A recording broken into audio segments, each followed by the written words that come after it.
Ça, c'est de la manipulation. C'est une façon de distraire le peuple camerounais. Comment pouvez-vous imaginer qu'une institution comme la FECAFOOT, qui a depuis longtemps existé, a un compte et qui ait de l'argent et que ça transite par un compte privé? Non, ça ne s'explique pas. Ça ne s'explique pas. Et après combien de temps qu'on découvre? Et si paraît-il qu'il y a mené des enquêtes, c'est-à-dire rechercher où est parti cet argent, qu'on a découvert donc que c'était dans un compte privé. Et ce n'est pas la première fois que des scènes comme ça arrivent dans ce pays. Vous vous souvenez, un ministre que je préfère taire au nom, qui est ambassadeur aujourd'hui, était toujours la même situation. Et sans oublier celui dont l'argent était dans les 2 avions. Vous imaginez, c'est une maladie. Et il faudrait qu'on puisse mettre un thème à ça. Les Camerounais ne sont pas dupes. Alors, pourquoi ce comité s'est sorti du comité exécutif? Oui, si ce n'est pas de la manipulation. Moi je dis que ce sont ses amis, manipulés par les instances de la FECAFOOT pour duper le peuple et les distraire. Quand nous remet cet argent, ça va servir à autre chose. Et que cet ami que j'appelle là, pour son image, et pour l'image du Cameroun, que cet argent arrive dans les comptes de la FECAFOOT. Parce que, qu'est-ce que la partie adverse, c'est-à-dire qui nous a donné cet argent, après avoir suivi, qu'est-ce qu'ils vont dire? Alors, nous ne serons plus crédibles auprès des instances internationales. Alors, qu'on puisse donner de l'argent, où était le compte? Est-ce que le compte n'était pas ouvert? Est-ce que c'est aujourd'hui qu'on doit ouvrir le compte de la FECAFOOT? C'est un compte qui a existé depuis. Donc que cet argent revienne. Bienvenue sur Women TV Talk Show, la télévision de la femme, la télévision des Camerounais. Le président de la Fédération camerounaise de football, Samuel Eto'o, fait encore parler de lui négativement et cette fois-ci, il est accusé de détournement de fonds. Hier, le comité exécutif de la FECAFOOT a fait une sortie pour démentir les accusations selon lesquelles Samuel Eto'o détournerait des fonds.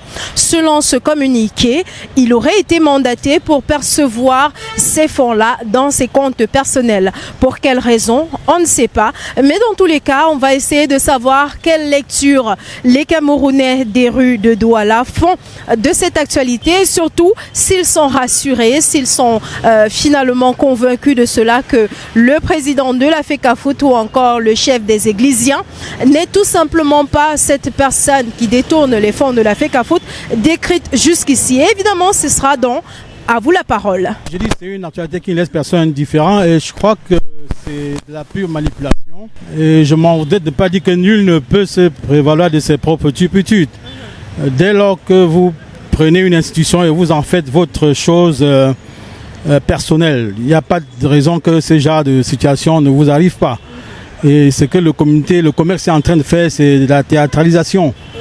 Dès lors qu'on gère les fonds publics, on est obligé de rendre compte. Et il est interdit que les comptes publics se retrouvent dans les comptes privés. Bon, c'est tout ce que je pense de cette histoire. S'il y a déjà plusieurs personnes du comité exécutif qui pensaient qu'il fallait qu'on vide de l'argent dans le compte de Samuel Eto'o fils, ça veut dire que ce n'est pas une affaire d'une personne. C'est un colloque. Ils se sont réunis, ils se sont dit, bon voilà, comme les comptes de la FECAFOOT a des problèmes, on peut virer dans le compte de Samuel Eto'o fils, ça peut se comprendre. Donc il n'y a rien de difficile à comprendre là. Ok, donc pour vous, vous n'êtes pas du même avis que les personnes qui estiment qu'il s'agit d'un détournement de fonds et que voilà, compte tenu de cela, que les décisions viennent de Samuel Eto'o qui est le président de la FECAFOOT, peut-être il aurait manipulé le dit comité exécutif. Vous n'êtes pas de cet avis-là? Non, je ne suis pas de cet avis. Eto'o fils, pour un départ, d'abord même dans sa campagne, il a été clair, il ne va pas toucher un certain montant d'argent parce que son rôle, c'est de travailler et faire avancer la FECAFOOT. Donc, s'il y a eu une certaine décision de mettre l'argent dans son compte, ça ne venait pas de lui. C'est le comité exécutif, ce n'est pas lui. Il ne peut pas décider parce que là, il sait que tous les regards sont figés sur lui. Il ne peut pas décider qu'on vit un certain montant d'argent appartenant à la FECAFOOT dans son compte personnel. Ce sont certaines personnes du comité exécutif qui ont décidé qu'on vit l'argent dans son compte. Donc c'est une absurdité. Je ne peux pas croire que c'est Eto'o fils qui a décidé qu'on vit l'argent dans son compte. Vous faites des transactions par exemple avec Orange ou MTN. Je dis ce que j'ai eu à faire. À un certain montant d'argent, vous êtes bloqué. Vous ne pouvez pas faire en une journée une transaction de plus d'1 million dans votre compte, par exemple. Le maxi, c'est 750 000. Si la FECAFOOT perçoit un certain montant d'argent et qu'il y a des, je sais pas, qu'il y a des soucis au niveau des comptes puisque l'argent entre, ça ressort, ça entre, ça ressort. À un certain niveau d'argent, la banque peut demander que non, la FECAFOOT a déjà fait un maximum de transactions d'argent. Il faut attendre. Et entre-temps, il y a un montant d'argent qui doit entrer dans le compte de la FECAFOOT. C'est évident que certaines personnes du comité exécutif pensent qu'on peut faire ça dans le compte de l'office. Je pense que il ne peut pas détourner un argent qui, le compte n'est pas à son nom. Et à ce que je sache, si on aurait eu à déclarer que il a détourné de l'argent à partir de la FECAFOOT, oui. Mais d'après les dires et les écrits, je pense qu'on est en train de dire que on a fait un transfert d'argent dans ses comptes. Et à ce que je sache, je crois que si on veut voir une logique, un compte, il a une certaine dénomination, on sait que celui qui est censé posséder le compte, c'est à lui qu'on prédestine de l'argent. Et la demande, je ne pense pas que c'était au nom de Eto'o, c'était au nom de la FECAFOOT. Et je ne pense pas que son compte soit lié au compte de la FECAFOOT. C'est un peu ce que je voulais dire. Donc je ne partage pas un peu trop ces avis des uns et des autres. Parce qu'ils ne veulent pas faire juste une analyse réelle. Ils font juste un peu du dilatoire, juste pour ternir un peu l'image de la personne. Sauf que selon ce qui se dit, il s'agit de paiements qui étaient destinés à la FECAFOOT et donc étaient censés se retrouver dans les comptes de la FECAFOOT. Sauf que là, on a des versements de ce type qui se retrouvent en fait dans les comptes personnels du président de la FECAFOOT. Et même si ça aurait été le cas, je pense que c'est pas lui qui fait les transactions. Et ça a été bien destiné c'est-à-dire à la demande. Pour tout un chacun qui travaille avec des services bancaires, à la demande, il y a mention du bénéficiaire. Et le bénéficiaire, je pense que quand on demandait, c'était la FECAFOOT, c'était pas le président de la FECAFOOT. Donc, c'est là où je dis, arrêtons souvent de faire l'amalgame des choses. Pour ceux-là qui fonctionnent avec les banques, ils savent que voilà qui est le demandeur, Monsieur X, ou bien la société Y. Mais, à ce que je sache, ce monsieur X, si c'était lui le demandeur, je crois que c'était normal que ça arrive chez lui. Mais le demandeur n'était pas ce monsieur X, c'était une fédération ou je sais pas un comité. Bon, pourquoi donc pourrons-nous dire que c'est, je sais pas, un détournement de sa part? Non.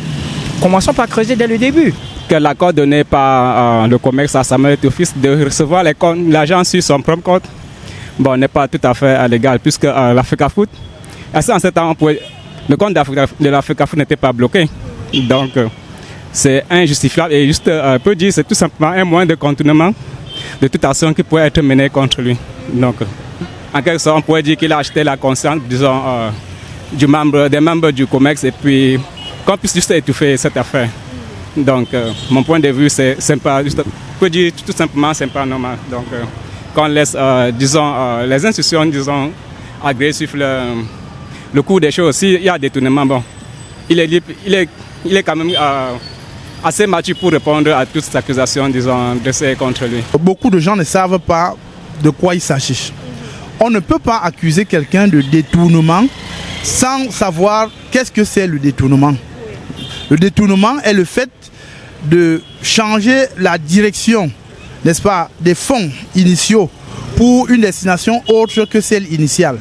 Dans le cas d'espèce, il va donc falloir démontrer que M. Samuel Eto'o a reçu de l'argent appartenant à X pour X projet et a réalisé plutôt autre projet. Ou alors, s'est approprié de cet argent, n'est-ce pas? Il va falloir démontrer d'abord cela.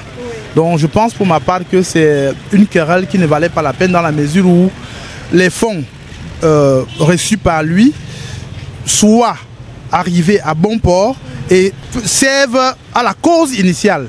Si la cause de départ est celle pour laquelle cet argent a servi, on ne saurait parler de détournement.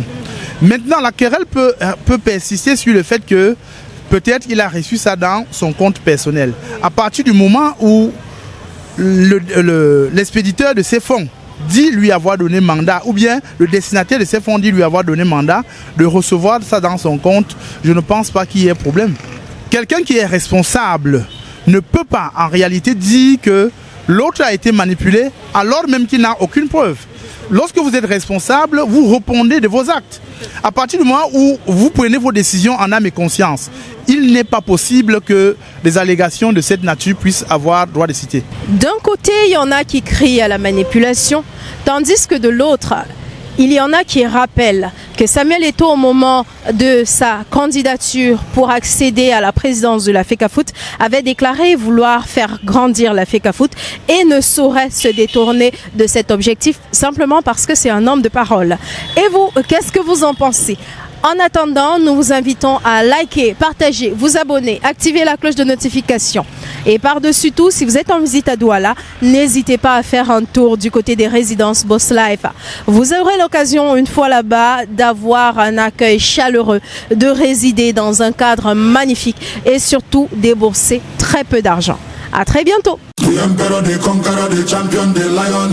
Découvrez le summum du confort et de la durabilité avec les appartements meublés Boss Life. Nos logements sont équipés de tout ce dont vous avez besoin pour un séjour inoubliable, y compris une connexion Wi-Fi rapide et fiable. Nos appartements sont alimentés par des plaques soleil. Pour une empreinte écologique, nous proposons également un service de location de voitures sur place. Réservez dès maintenant votre séjour chez Boss Life et profitez du confort que nous offrons dans nos appartements meublés de luxe. Nous sommes situés à Douala Terminus, derrière Barcelone Hotel. Contact 682 82 48 33. Boss Life et Partner. Live like et boss.